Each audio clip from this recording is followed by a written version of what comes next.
Yeah. Now, I'll tell you on a grand scale who's helping nobody lose weight. It's Starbucks. And this is true. They have a national training campaign to try to trick you into ordering food. And this is why. They know you're going to order a beverage. So they try to lead you into food. Pull into any Starbucks drive-thru, and now they greet you. They say, "Welcome to Starbucks. What can we get started for you to eat today?" And you're like, "Wait, what? I just wanted coffee." And they're like, "No shit. What else do you want?" So then you're like, "I don't know, sausage? Like, what do you have?" I don't respect that. I like my shame straight up and honest. And nobody does that better than the West Coast burger chain In-N-Out. And if you've never been in In-N-Out, get your fucking life together and go. And I want you to go simply so you can experience the most shameful and honest question in all of fast food. Because you pull up and you go, "I'll have a double, fries and a Coke." And they go, "Will you be eating in the car?"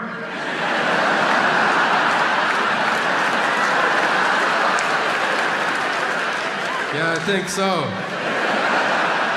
And they go, "I bet you will, you fat fucking pile of garbage." Doesn't that question sting? You're like, "Am I living in my car? Why am I eating in my car?" Because if you say no, they give you a bag and they're like, "Leave with dignity." But if you say yes, it's an open tray and they go, "Eat out of that, pig." And then it falls in your lap and they go, "Pick it up!" And you're like, "How about?" And they go, "Are you going to jerk off when you get home because you're lonely?" And you're like, "Yeah. We're going to give you a free milkshake because you're bumming everybody out. We're fast food workers. You're making us sad. Get the fuck out of here." I was trying to figure out, like, where is power the most equal, you know? I think it's a parking lot. Just hear me out. It doesn't matter what you drive. If you drive something, that parking space is yours. And when you are ready to leave and other people are looking for a place to park, oh, don't you love that moment? Like you're walking back to your car from the mall on a Saturday and you're done shopping and you see people like, where will I park? And then they see me and they're like, "Hey, are you?" I'll be like, "I don't know. Maybe."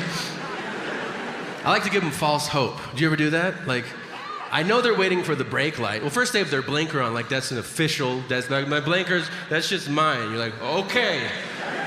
Are the US Marshals gonna back you up on this shit right now?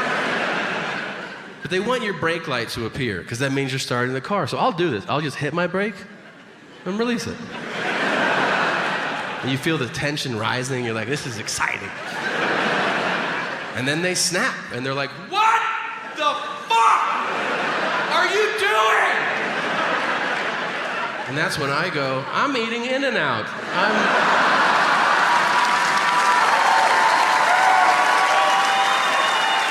gonna have this burger now.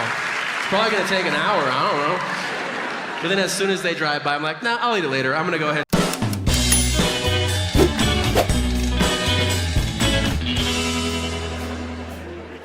You ever meet somebody and they're so boring, you feel like they poisoned you?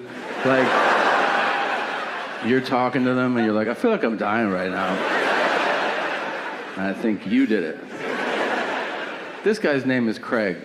I met him, I made sure to get it. I was like, "I'm gonna remember you for the rest of my life, man." I met him at the bank. Is he a bank teller? No. Is he a security guard? Nope.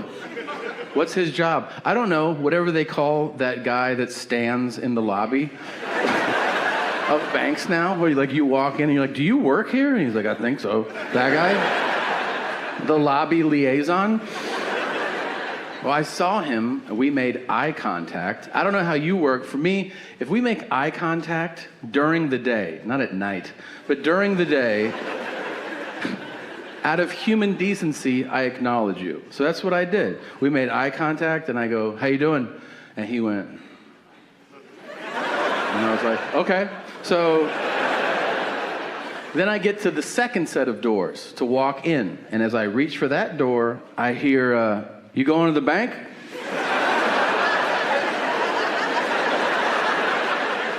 I go, is this still a bank?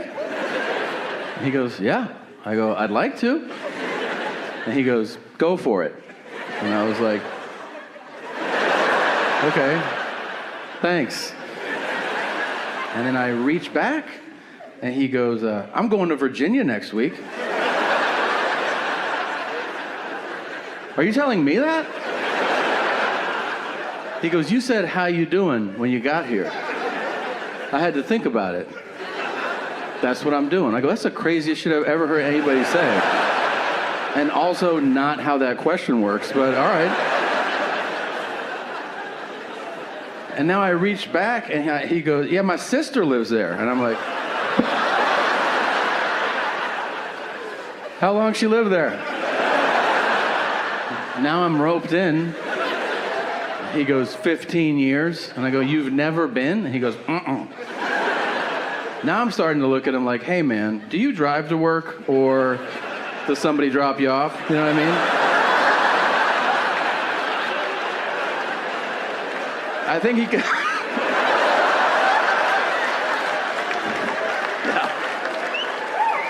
I think he could see it in my face because out of nowhere he goes, I drive. And I was like, that's cool, man. That's cool. I drive too, that's crazy. I gotta get in here. He goes, yeah, we're gonna check out DC and we're gonna see some monuments. And I go, I would love to hear about it, but I have to make a deposit. He goes, well, I'll be here when you walk out. I go, you motherfucker. Fuck that guy, and fuck everybody like him. If you have the audacity to tell people how you're doing when they say how you doing, that shit is rude and selfish, all right? I'm serious. There are two acceptable answers to how you're doing. Fine and great. And if you're miserable, you say fine. You don't burden people with your real world problems during a courteous exchange. Because I'm not getting my ass kicked over the Lego movie, so I left. I probably checked into 400 hotels this year. And when I tell you that this has happened to me more than half a dozen times, I am not exaggerating. Every hotel check-in begins usually the same. It's standard. Hotels, the people at the desk, they go, last name? And this just happened to me. Last name? And I go, Segura. And the guy goes, whoa, are you Japanese? And I go, 100%, yeah. And he just goes, oh, we don't get a lot of Japanese people here. That's pretty cool. So I have to stop him and go, hey man, I'm not Japanese. And he goes, Segura. Segura! Sounds Japanese. Like, that's because you're saying it Japanese. I could be Smith, and if you want to go Smith, there's Japanese. He goes, well, what are you? Which is fucking rude. Can I just say it's never important to ask that question? What are you? It's never important to ask that. It's sometimes important, but not a lot. When is it important? Sushi chef, accountant, 100-meter dash. Outside of that, sometimes it matters. So I tell him, I go, Segura is Spanish. And he goes, that's weird. You look white. And I go, I am white. And he goes, but you're Spanish? And I go, correct. He goes, do you speak Spanish? I said, yes. He goes, so you're Mexican? And I go, no. And he goes, I don't know what's going on. I said, what's going on is you failed fucking social studies. And you're not too good at geography either. And then I see his head drop, like he feels bad. I'm like, look, man, you understand there's white people in Mexico. You know that part. And he goes, no, I don't.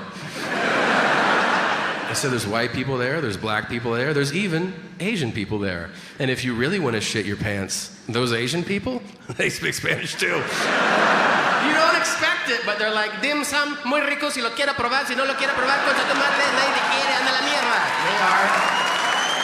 Asian and they speak Spanish.